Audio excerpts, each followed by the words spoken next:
السلام علیکم۔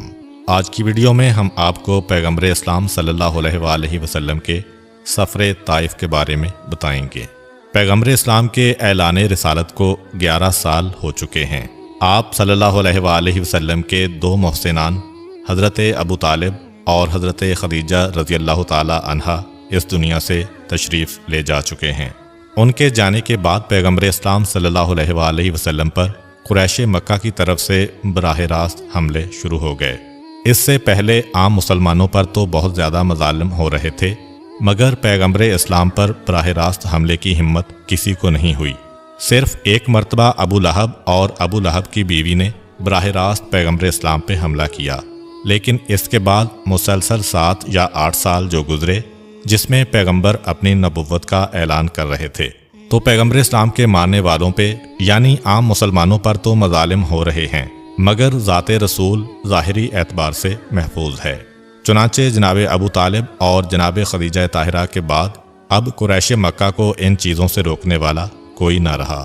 تبھی پیغمبر اسلام صلی اللہ علیہ وآلہ وسلم نے یہ کہا کہ میرے چچا ابو طالب کی موت نے قریش کو بہادر بنا دیا۔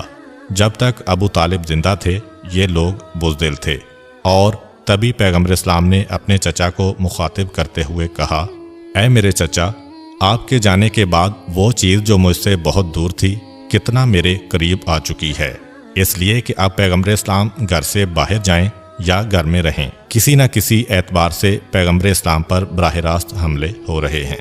پیغمبر اسلام کا مکان بھی مکے کے ایسے محلے میں واقع تھا کہ جہاں ایک طرف ایک دیوار کے ساتھ ابو لہب کا مکان ہے اور دوسری دیوار کے ساتھ عقبہ ابن ابی معیط کا مکان ہے۔ یہ بھی انتہائی ظالم شخص ہے۔ پیغمبر اسلام کے مکان کے سامنے رات کے اندھیرے میں کانٹے وغیرہ لا کے بچھانا یہ سلسلہ تو کافی عرصے سے جاری تھا، جس میں پیغمبر اسلام کا چچا ابو لہب اور اس کی بیوی ام جمیل پیش تھی۔ بالخصوص رات کا وہ وقت جب پیغمبر اسلام نماز شب پڑھنے کے لیے گھر سے نکل کے حرم کی جانب جاتے تھے۔ 1400 سال پہلے کا مکہ ہے، آج کل کی طرح نہ روشنیاں ہیں نہ اس زمانے میں استعمال ہونے والے چراغ ہیں، اندھیرا ہوتا ہے، نماز شب کا وقت ہے۔ پیغمبر اسلام نے مکان کا دروازہ کھولا، باہر آئے، معلوم نہیں کہ دروازے کے سامنے کیا ہے، اور کانٹوں پہ پیر پڑ گیا۔ مگر جناب ابو طالب کی وفات کے بعد اب یہ کانٹوں کے علاوہ مختلف قسم کی غلاظتیں، مختلف قسم کی نجاستیں اور حتیٰ کہ بعض اوقات دروازے کے سامنے چھوٹے چھوٹے گڑھے کھودنا یہ روزانہ کا ایک مشغلہ بن کے رہ چکا ہے۔ پیغمبر اسلام کے لیے صبح کے وقت نماز شب کے لیے گھر سے نکلنا ایک انتہائی مشکل کام ہو رہا ہے، اور اس کے بعد حرم کے اندر بھی یہ واقعات کثرت کے ساتھ پیش آ رہے ہیں۔ ایک واقعہ جو آپ نے سنا ہوگا یہ حضرت ابو طالب کی وفات کے بعد ہی کا واقعہ ہے۔ اس سے پہلے ابو جہل نے ایک مرتبہ پیغمبر اسلام کو نماز سے روکنے کی کوشش تو کی تھی، جس کا قرآن نے تذکرہ کیا ہے کہ اے میرے حبیب، کیا تم نے نہیں دیکھا اس آدمی کو جو تمہیں روک رہا تھا جب تم نماز پڑھنا چاہ رہے تھے؟ لیکن وہ بھی پیغمبر کے قریب نہ آتا تھا۔ البتہ جناب ابو طالب کی وفات کے بعد یہ واقعات اب روزانہ کا معمول بن کے رہ گئے۔ ایک طرف مکان کے دروازے سے نکلنے کو اتنا مشکل بنا دیا گیا ہے، اور دوسری طرف کبھی ہمارے سامنے یہ واقعات آتے ہیں کہ پیغمبر اسلام حرم میں خانہ کعبہ کے بالکل سامنے نماز پڑھ رہے ہیں، اور ابو جہل اعلان کرتا ہے کہ ارے ہے کوئی جو آج اس نوجوان کے ساتھ ایک مذاق کرے، اور وہ جو فلاں سردار کے گھر کے سامنے کل ایک اونٹنی کو ذبح کیا گیا تھا اس کی غلاظتیں ابھی پڑی ہوئی ہیں، وہ اوجڑی، وہ بچے دانی، وہ اس کی آنتیں جن میں نجاست موجود ہے، وہ ساری کی ساری نجاستیں لا کے جس وقت یہ سجدے کے لیے سر کو جھکاتا ہے اس وقت اس کی پشت کے اوپر رکھے۔ یہی عقبہ ابن ابی معیط جاتا ہے اور وہ تمام غلاظتیں حرم میں لے کے آتا ہے، اور جیسے ہی پیغمبر اسلام سجدے میں جاتے ہیں وہ ساری غلاظتیں پیغمبر اسلام کی پشت مبارک پہ لا کے لاد دی جاتی ہیں۔ ظاہری اعتبار سے اتنا وزن کہ پیغمبر اسلام سجدے سے سر نہیں اٹھا پا رہے ہیں، اور چاروں طرف قریش کے لوگ کھڑے ہوئے مذاق اڑا رہے ہیں، ہنسی ہو رہی ہے، تالیاں بجائی جا رہی ہیں، اور ایک دوسرے کی جانب اشارے ہو رہے ہیں۔ پھر ہم پڑھتے ہیں کہ یہ اطلاع کسی طرح پیغمبر اسلام کے گھر تک پہنچ گئی، اور شہزادی فاطمہ سلام اللہ علیہا ایک مرتبہ روتے ہوئے گھر سے باہر آتی ہیں اور اپنے بابا کی پشت پر سے ان تمام غلاظتوں کو ہٹاتی جاتی ہیں اور روتی جاتی ہیں۔ کبھی ہم یہ پڑھتے ہیں کہ پیغمبر اسلام حرم کی زمین پر خانہ کعبہ کے سامنے رکوع کے لیے جھکتے ہیں اور یہی عقبہ ابن ابی معیط ایک شرط کی وجہ سے آگے بڑھتا ہے اور اپنی چادر کو پیغمبر اسلام کی گردن میں باندھ کر اس طرح سے کھینچتا ہے کہ پیغمبر اسلام کا گلا گھٹنے لگتا ہے اور سانس رکنے لگتا ہے۔ اور پھر کچھ مسلمان آگے بڑھتے ہیں اور منت و سماجت کر کے پیغمبر اسلام کو واپس اپنے گھر لے جاتے ہیں۔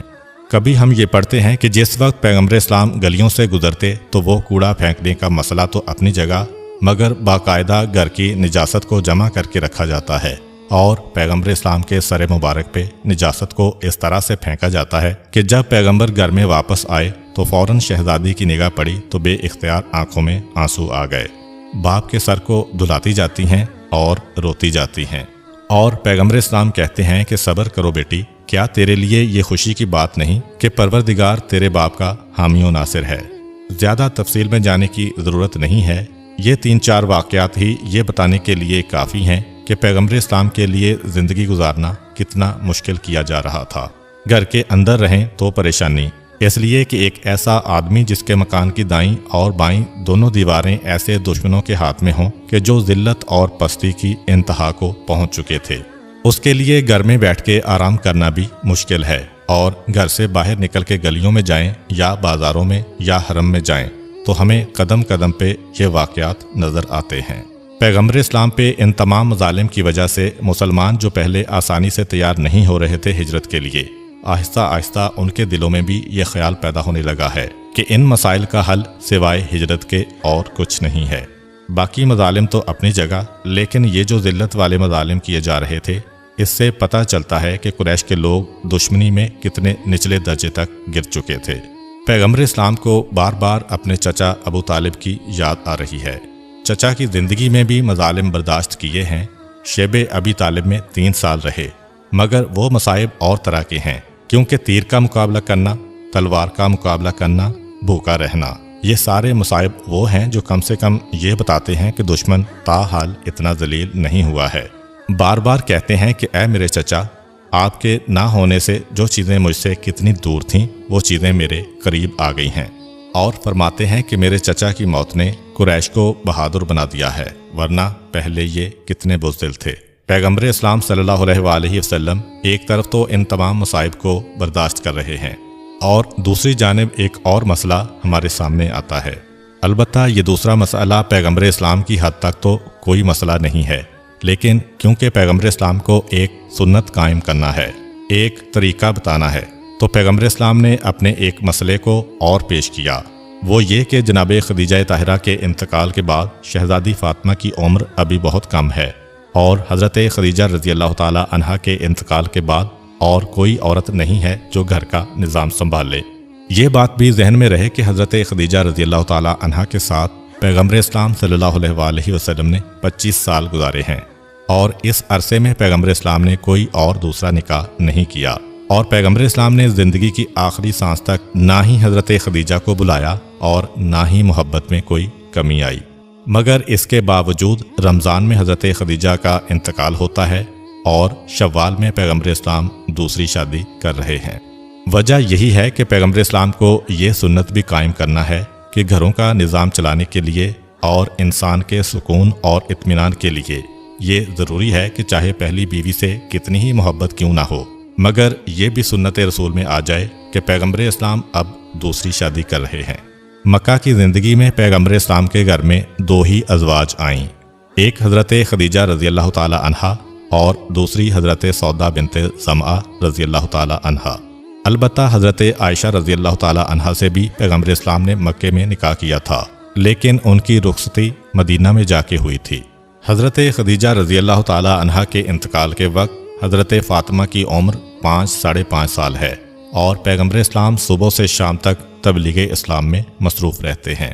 چنانچہ ایک روایت میں یہ ہے کہ خود پیغمبر اسلام نے یہ خواہش ظاہر کی، اور دوسری روایت میں یہ ہے کہ آپ صلی اللہ علیہ وآلہ وسلم کی ایک صحابیہ تھیں جن کا نام جناب خولا تھا۔ انہوں نے پیغمبر اسلام سے کہا کہ اللہ کے رسول، آپ کے گھر میں ایک عورت کا ہونا بہت ضروری ہے۔ چنانچہ پیغمبر اسلام نے جب دوسری شادی کا ارادہ کیا تو مسلمانوں میں ایک ایسی خاتون تھیں کہ جن کے شوہر کا تازہ انتقال ہوا تھا، اور مکے کی زندگی ایسی تھی کہ ایک مرد کے لیے بھی اسلام لانے کے بعد زندگی گزارنا مشکل ہو رہا تھا۔ چہ جائے کہ ایک عورت کہ جس کے شوہر کا بھی انتقال ہو جائے اور جو اسلام لا کر اپنے میکے اور سسرال سے الگ ہو چکی ہو۔ ان کا نام تھا جناب سودا بنت زمعہ۔ یہ بالکل شروع میں اسلام لانے والی عورتوں میں سے ایک ہیں۔ ان کا تعلق بھی قبیلہ قریش سے ہے اور یہ ان خواتین میں شامل ہیں جنہوں نے حبشہ کی جانب پہلی ہجرت کی تھی۔ اس کے بعد یہ واپس اپنے شوہر کے ساتھ مکے آ گئی تھیں اور مکے میں ہی ان کے شوہر کا انتقال ہوا۔ انتقال سے کچھ پہلے جب ان کے شوہر بیمار تھے تو جناب سودا نے ایک خواب دیکھا اور اس خواب نے ان کو ذرا پریشان کر دیا۔ انہوں نے خواب دیکھا کہ میرے سر پہ ایک بادل آیا ہے۔ ایک دم سے وہ بادل پھٹا، اس میں سے ایک چاند نمودار ہوا اور وہ چاند پھر میرے اوپر آ گیا، بہت قریب۔ آنکھ کھل گئی۔ پریشانی کے عالم میں اپنے شوہر کو یہ خواب سنایا تو شوہر نے کہا، کیونکہ ان کے شوہر علم و تعویل کے مالک تھے، تو کہا اس خواب سے میں اس نتیجے پہ پہنچا ہوں کہ عنقریب مجھ میں اور تم میں جدائی ہو جائے گی، اور اس کے بعد اس وقت مکہ کی سرزمین پر اگر کسی کو چاند کہا جا سکتا ہے تو وہ فقط اللہ کے رسول ہیں۔ ایسا لگ رہا ہے کہ تمہاری شادی ان سے ہوگی۔ جناب سودا اس کو ناممکن چیز سمجھ رہی ہیں۔ کہاں پیغمبر اسلام اور کہاں ان کا کلمہ پڑھنے والی ایک عام سی عورت۔ مگر بہت جلد واقعات اسی ترتیب سے پیش آئے۔ ان کے شوہر جن کا نام سکران تھا انتقال کر جاتے ہیں، اور ابھی اپنے شوہر کے انتقال کے بعد اسی پریشانی میں تھیں کہ میرا میکہ بھی میرے خلاف، میرا سسرال بھی میرے خلاف، زندگی کیسے گزرے گی۔ ادھر پیغمبر اسلام جناب خدیجہ کے انتقال کے بعد دوسری شادی کا ارادہ کر رہے ہیں، تو چاہے پیغمبر اسلام نے خود شادی کا ارادہ کیا یا جناب خولہ نے مشورہ دیا، مگر جناب خولہ ہی کے ذریعے یہ رشتہ بھجوایا گیا، کیونکہ جناب خولہ جناب سودا کی بہت ہی قریبی سہیلی تھیں۔ جا کے ان کو رشتے کا پیغام دیا۔ حضرت سودا اس سے بڑی خوش قسمتی اور اس سے بڑی خوشخبری کی توقع کر ہی نہیں سکتی تھیں، لیکن اپنے حالات اور ماحول کی وجہ سے یہ کہا کہ اگر کسی طرح میرا باپ راضی ہو جائے تو اور بہتر ہے۔ اس وقت تک جناب سودا کے والد حالت کفر میں تھے، بلکہ اسی حالت میں انہوں نے انتقال کیا۔ میرا باپ راضی ہو جائے تو اور بہتر ہے۔ پیغمبر اسلام کی ان صحابیہ جناب خولہ رضی اللہ تعالی عنہ نے یہ ذمہ داری بھی اپنے کندھوں پہ لی اور جا کے زمعہ جو جناب سودا کے والد ہیں سے بات کی۔ وہ اگرچہ بہت بزرگ تھے اور اسلام لانے کی وجہ سے اپنی بیٹی کے انتہائی مخالف تھے، لیکن جب شادی کی بات آئی تو کہا کہ اگر میری بیٹی راضی ہے تو مجھے کوئی اعتراض نہیں ہے، اور 400 درہم کے عوض یہ نکاح ہو گیا۔ جناب سودا اپنے گھر سے رخصت ہو کے پیغمبر اسلام کے گھر میں آ گئیں اور ہجرت تک جناب فاطمہ کی ماں کے اعتبار سے اس گھر کے اندر رہیں، اور بعد میں تو بہرحال پیغمبر اسلام کی زوجہ ہونے کی حیثیت سے تمام مومنین اور تمام مسلمانوں کی ماں یعنی ام المومنین قرار پائیں۔ جناب سودا کے حالات اگرچہ بہت دلچسپ ہیں۔ یہ جناب سودا ہی ہیں جن کی وجہ سے حجاب کا خصوصی حکم نازل ہوا تھا۔ تو پیغمبر اسلام کے گھر کا ایک مسئلہ تو حل ہوا، مگر مکے کے مخالفوں کی مخالفت دن بدن بڑھتی جا رہی ہے اور ان کی پستی اور نیچ پنے میں اور اضافہ ہو چکا ہے۔ اسی دوران ایک واقعہ اور پیش آیا۔ اس ایک واقعے نے مکے کے کافروں کو اور پریشان کر دیا اور انہوں نے اپنے مظالم میں اضافہ کر دیا۔